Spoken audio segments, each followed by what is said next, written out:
कभी कभी जिंदगी को बस एक सफ़र की ज़रूरत होती है। एक ऐसे सफ़र की जो मंजिल से भी ज़्यादा खुद में खूबसूरत हो। ये कहानी है एक ऐसे ही सफ़र की जहाँ हर एक मोड़ पे एक नई कहानी मिली, हर नज़ारे में एक नई तस्वीर बनी। हम चले हैं एक ऐसे ही सफ़र पर जहाँ थकान से ज़्यादा थ्रिल है और मंजिल सिर्फ एक वाटरफॉल नहीं, एक एहसास है जो हमें हमेशा याद रहेगा। सो तैयार हो तो चलो शुरू करते हैं ये जंगली और जज्बाती सफ़र। हेलो एंड नमस्ते एवरीवन। मैं हूँ रौनक। और मैं हूँ प्रवीण। चाहे आप नए हो या पुराने, स्वागत है आपका हमारे इस नए ब्लॉग में। इस व्लॉग में हम आपको लेके चलेंगे India second highest waterfall which is Jog falls. तो let's get into it. Time हो रहा है सुबह के 3:30 और हम निकल रहे हैं इस एक्साइटिंग रोड ट्रिप पर। हमारी कैब आ गई है and we are on boarding now.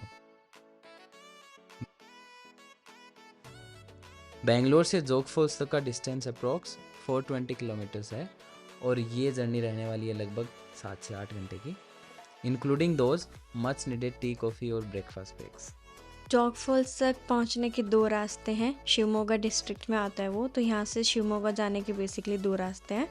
एक जाएगा चित्रदुर्गा हिरियूर होते हुए एंड दूसरा है तिप्तूर और कादूर होते हुए। आई डोंट नो मैं सही प्रोनाउंस कर रही हूँ कि नहीं, बट हमारे कैब वाले भैया ने बोला कि जो चित्रदुर्गा वाला रास्ता है वो ज़्यादा सही है बिकॉज बारिश के टाइम पे हो सकता है वो तिप्तूर वाला रास्ता बंद रहे।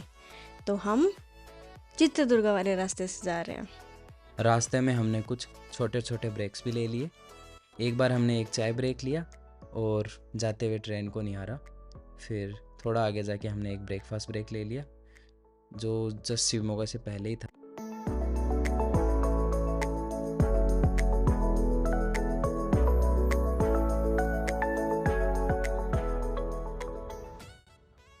सो finally we reach the destination in 8 hours almost. रास्ता तो बहुत ही सुंदर था, बीच बीच में बारिश भी आ रही थी एंड रोड्स का भी ज़्यादा कुछ प्रॉब्लम नहीं था, सारी जगह अच्छी थी। शिवमोगा में थोड़ा ट्रैफिक था, उसके अलावा सब बढ़िया। थोड़ी थकान ज़रूर थी, लेकिन जैसे ही हमने इस नेचर कैंप के अंदर कदम रखा सारी थकान गायब हो गई लिटरली। जंगल की वो रो वाली खुशबू, शांति और ग्रीनरी ने तुरंत प्रभाव से रिफ्रेश कर दिया। आगे की जर्नी तो चलो चलती रहेगी, लेकिन उससे पहले चलिए आपको इस जगह के बारे में बताते हैं। ये है शरावती नेचर कैंप जो कि हमारा स्टे रहने वाला है इस ट्रिप का। इसको हम JLR भी बोलते हैं, जिसका मतलब जंगल लॉजेस एंड रिजॉर्ट्स है।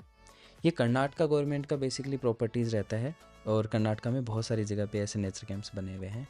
बहुत ही सुंदर जगह पे बने हुए रहते हैं ये। नाम जगह के हिसाब से अलग अलग हो सकते हैं, लेकिन कॉन्सेप्ट एक ही है। नेचर के बिल्कुल बीचों बीच एक पीसफुल स्टे और जंगल की रॉ फील।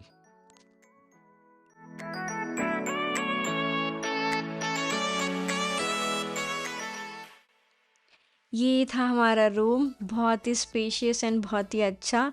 सबसे बेस्ट पार्ट थी इसकी बैल्कनी, जिससे वो क्या है ये पीछे, ये रिवर है। हाँ इस रिवर, शरावती रिवर, हाँ शरावती रिवर का व्यू आता है। बैकवाटर्स। तो बहुत बढ़िया था। थोड़ा सा बारिश आने की वजह से गीली हो रखी थी, but still views are very much good. Good.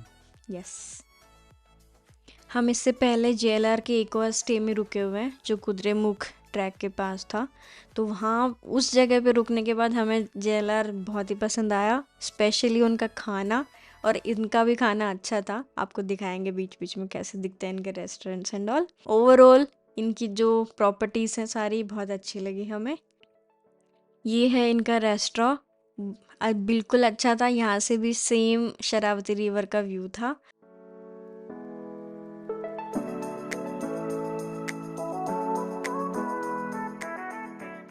और खाना तो एज आई सेड बहुत अच्छा होता है इनका, मतलब ऐसे बिल्कुल घर के खाने वाली फील आती है।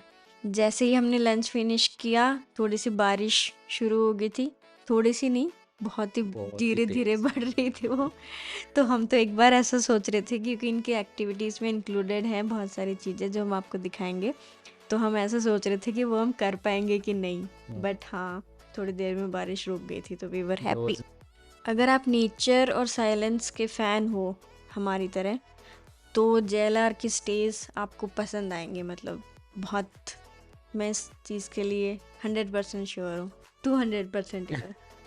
और यहाँ पे नेटवर्क नहीं आता है, हाँ, नेटवर्क नहीं आता है तो आप मतलब पूरे दुनिया से टाइम एक बिल्कुल डिटैचमेंट फील होता है, वही। बट अपने आप से कनेक्शन फील होता है। यस। और इनका है ना स्केड्यूल फिक्स होता है पूरे दिन का। तो जैसे इनको कब सफारी पे लेके जाना है, कब नेचर वॉक पे लेके जाना है, लंच डिनर स्नैक्स सब टाइमिंग फिक्स होता है। आपको खुद प्लान करने की कोई ज़रूरत नहीं है। आप बस यहाँ पे आओ, एक रिलैक्सिंग वाला स्टे एंजॉय करो और इनकी बिल्ट इन आइटनरी को एंजॉय करो। तो उस शेड्यूल के हिसाब से हमारी पहली एक्टिविटी है आज बोटिंग। तो हम अभी निकल चुके हैं बोटिंग के लिए। ये कुछ 45 मिनट्स का एक्टिविटी था और बीच में भैया ने एक जगह रोका था कुछ एक्सप्लेन करने के लिए कन्नड़ा में, जो हमें समझ नहीं आया, बट हम आपको वीडियो दिखाते हैं अगर आपको समझ आए तो। ಟರ್ಬನ್ಸ್ ಈ ಕಡೆ ಇದಾವೆ ಮುಂದೆ ಇರೋದು ಅಲ್ಲಿಂದ ಮಹಾತ್ಮ ಗಾಂಧಿ ಪವರ್ ಹೌಸಿಗೆ ಹೋಗಿ ಅಲ್ಲಿ ಪವರ್ ಜನರೇಷನ್ ಆಗಿ ಫಾಲ್ಸಿಗೆ ಹೋಗಿ ಫಾಲ್ಸಿಗೆ ಅಂದರೆ ಫ್ರಂಟಲ್ಲಿ ಬೀಳೋ ಈ ನೀರು ಆಗಿರಲ್ಲ, ಬ್ಯಾಕ್ ಸೈಡಲ್ಲಿ ಪೈಪ್ಗಳಿದಾವಲ್ಲ ತಪ್ಪು ಆ ಪೈಪಿಂದ ಈ ನೀರು ಪಾಸ್ ಆಗಿ ಫ್ರಂಟಲ್ಲಿ ಬೀಳೋ ನೀರು ಬಂದು ಡ್ಯಾಮ್ ಫ್ರಂಟಿಂದ ಹೋಗೋದು. ನಿಗಮಕ್ಕೆ ಡ್ಯಾಮಿಂದ ನೀರು ಬಿಟ್ಟಿರ್ತಾರಲ್ಲ ಆ ನೀರು ಫ್ರಂಟಿಂದ ಅಂದರೆ ಚೈನಾ ಗೇಟ್ ಇದೆ. ये सब चीज़ें ना इनकी पैकेज में इंक्लूड होती हैं, कोई एक्स्ट्रा पे नहीं करना होता इसके लिए। लेकिन अगर आप जेट स्की वगैरह करते हो ना तो उसके लिए एक्स्ट्रा पे करना पड़ता है। तो जैसे बोटिंग तो पार्ट ऑफ द पैकेज है। और रौनक ने भी बोट चलाई, थोड़ी देर के लिए हमारी सांसें अटक गई थी, बट फिर पता चला कि सांसें अटकने वाला उसमें कुछ था नहीं। पहले कभी देखा नहीं ना बोट चलाते हुए। हाँ ठीक है। हाँ,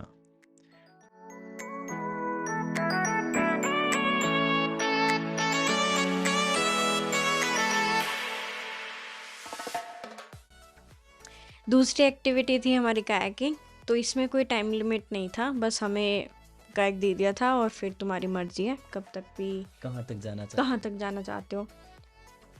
मुझे थोड़ा सा डर लग रहा था ऐसे दूर जाने में, क्योंकि बहुत ही विंडी सा वेदर था, इसलिए हम पास पास ही थोड़ा सा सेफ जोन में ऐसे 1 घंटा टाइप्स, चलते। हाँ 1 हाँ। घंटा करा था हमने।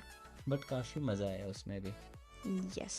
और उसके बाद दोबारा हमें भूख लग गई थी, हम्म, तो इनके स्नैक्स का टाइम हो गया था तो हम जल्दी से आ गए। स्नैक्स में था चाय और पकोड़े, प्याज पकोड़े। प्याज पकोड़े बड़े अच्छे थे। यस। इसके बाद हमने बस डिनर किया and that's it for the day 1। See you tomorrow. Good morning everyone and welcome to day 2। चलो हम जॉग फॉल्स के लिए निकलते हैं। अभी टाइम हो रहा है 6:30, 7 बजे तक निकलना है। तो हम पहले थोड़ी सी चाय पी लेते हैं और थोड़े से बिस्किट खा लेते हैं।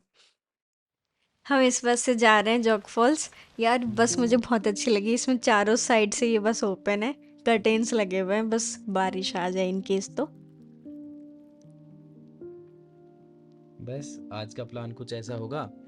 सबसे पहले हम जोग फॉल जाएंगे और थोड़ा बहुत वहाँ पे एक्सप्लोर करेंगे आसपास। उसके बाद आफ्टरनून में अगर पॉसिबल हुआ तो हम जाएंगे निपली फॉल्स, जो कि यहाँ पे ऑलमोस्ट 15 किलोमीटर दूर है यहाँ से। और फिर शाम को वही वाटर स्पोर्ट्स। कल हमारा काफ़ी कुछ मिस हो गया था, काफ़ी कुछ नहीं, जेट स्की मिस हुआ था। हाँ, तो वो करना है आज। देखते हैं, काफ़ी इंटरेस्टिंग होने वाला है डे 2 भी। तो लो जी, हम पहुंच गए जॉग फॉल्स।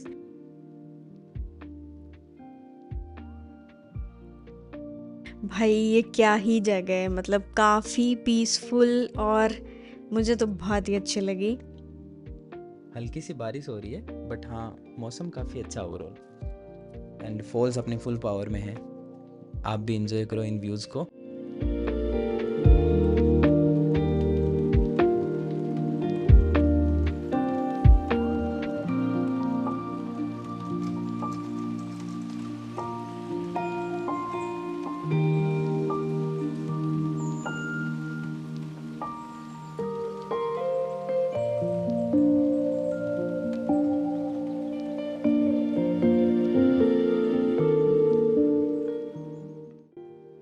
जोग फॉल्स के बाद हमने आसपास के कुछ और नियर बाई वाटरफॉल्स एक्सप्लोर किए।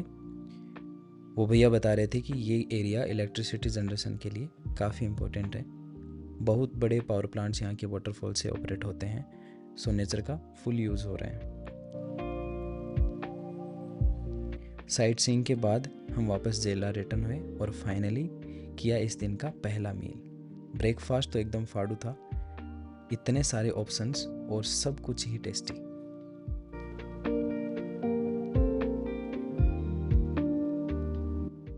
अब हम निकल रहे हैं नेपली फॉल्स के लिए। ये जो आगे सर बैठे हैं ये कर्नाटका गवर्नमेंट के ही कोई ऑफिसर हैं। तो ये बेसिकली जेएलआर के सारे स्टेज में जाके ऐसा देखते हैं कि मतलब कोई इम्प्रूवमेंट चाहिए क्या। He is a JLR auditor. Right. Yes.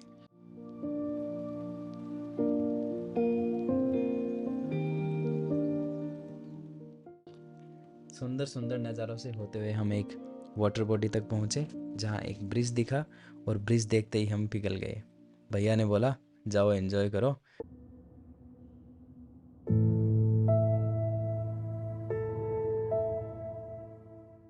तो बस हम चढ़ गए उस ब्रिज पे फुल ऑन बॉलीवुड मोड में।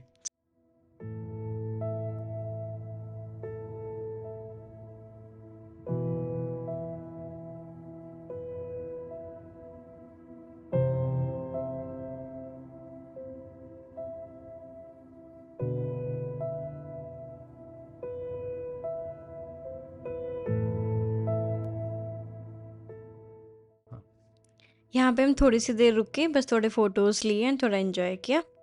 इसके बाद हम बस रिज्यूम करिए अपनी ड्राइव नेपली फॉल्स के लिए।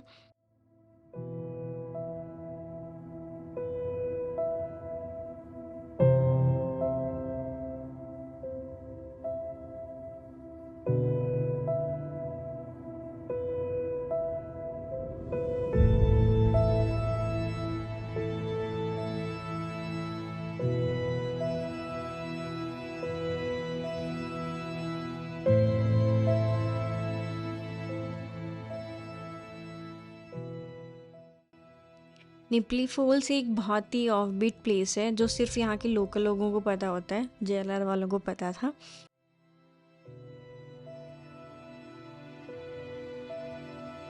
जगह बहुत ही पीसफुल, सिक्लूडेड एंड अनटच्ड थी। पानी बहुत ही क्लीन एंड ठंडा था यहाँ पर।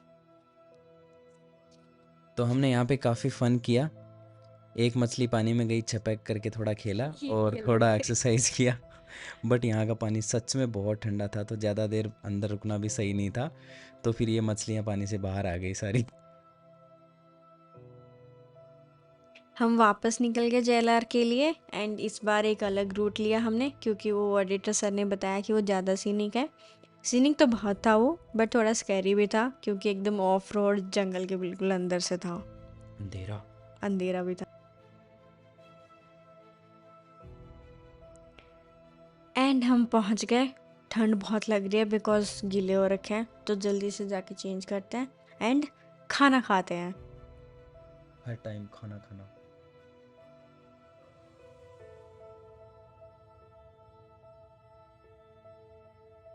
लंच का हमने आज कुछ शूट नहीं करा क्योंकि हम इतने भूखे थे। अब वापस आए हैं और अब चाय पियेंगे बालकनी में बैठ के। यस, क्योंकि धूप भी हो रखी थी और ऐसे लग रही थी धूप। अच्छी लग रही थी क्योंकि बहुत ठंड लग रही थी ना सुबह, हम्म, तो अब अच्छा फील हो रहा था। मस्त हवा चल रही है।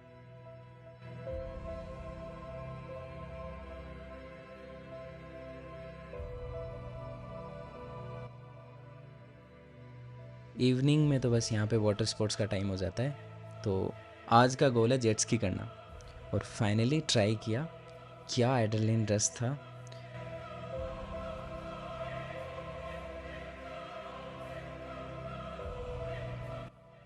जेट स्की के बाद हमने फिर से कायाकिंग ट्राई करने का सोचा। हम गए भी, बट आज कोई लोग नहीं थे। एक्चुअली संडे इवनिंग था तो सारे लोग ऑलमोस्ट जा चुके थे। और फिर आज पानी बहुत ही स्कैरी लग रहा था, कल से भी मतलब। तो बस हम गए 2 मिनट और फिर वापस आ गए। तो यहाँ पे कुछ थोड़े झूले वूले थे, बस हमने वैसे ही टाइम पास किया। फिर हम वापस स्नैक्स के लिए चले गए, इवनिंग स्नैक्स। तो बस आज हमने कुछ ज़्यादा नहीं किया, मतलब शाम को स्नैक्स के बाद में हमने बस डिनर किया। थोड़ी देर बाद में ऊनो खेला यहीं पे रेस्टोरेंट में बैठ के ही। और उसके बाद रेस्ट किया, काफ़ी थक गए थे पूरे दिन में। तो ये था हमारा day 1 and day 2 of Jog Falls. Episode 2 में आप देखेंगे हमारी डे 3 की journey which is going to be interesting, क्योंकि उन्हें आपको लेके जाएंगे कर्नाटका के खेतों में and some fun facts about Jog Falls. Thanks Thanks for watching and stay tuned.